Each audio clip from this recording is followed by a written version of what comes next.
Hello everyone, welcome to our channel. బంగాళాఖాతంలో ఏర్పడిన ఉపరితల ఆవర్తన ద్రోణి ప్రభావంతో తెలుగు రాష్ట్రాల్లో భారీ వర్షాలు నమోదవుతున్నాయి. నైరుతి రుతుపవనాలు కూడా తెలుగు రాష్ట్రాల్లోకి విస్తరించాయి. ముఖ్యంగా తెలంగాణ, ఆంధ్రప్రదేశ్లోని పలు ప్రాంతాల్లో వరదలు వచ్చే ప్రమాదం ఉంది. అంత భయంకరంగా వర్షాలు నమోదు కానున్నాయి. ప్రాంతాల వారీగా చూసుకున్నట్లయితే శ్రీకాకుళం, విజయనగరం, విశాఖపట్నం, తూర్పుగోదావరి, పశ్చిమ గోదావరి జిల్లాల్లో రానున్నటువంటి 24 గంటల పాటు భారీ వర్షాలు, మధ్యాంధ్ర, గుంటూరు, కృష్ణా, కోనసీమ భాగాల్లో కూడా ఈ రోజు రాత్రికి భారీ నుంచి అతి భారీ వర్షాలు కురుస్తాయని వాతావరణ కేంద్రం వెల్లడించింది. ఇక తెలంగాణ వ్యాప్తంగా ఈ రోజు నుంచి వర్షాలు మొదలు కానున్నాయి.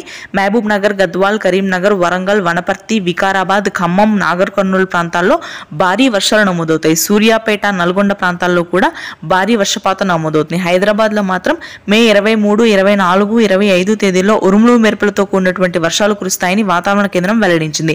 ఆదిలాబాద్, నిజామాబాద్, నల్గొండ, ఖమ్మం ప్రాంతాల్లో తేలికపాటి నుంచి మోస్తరు వర్షాలు ఉంటాయి.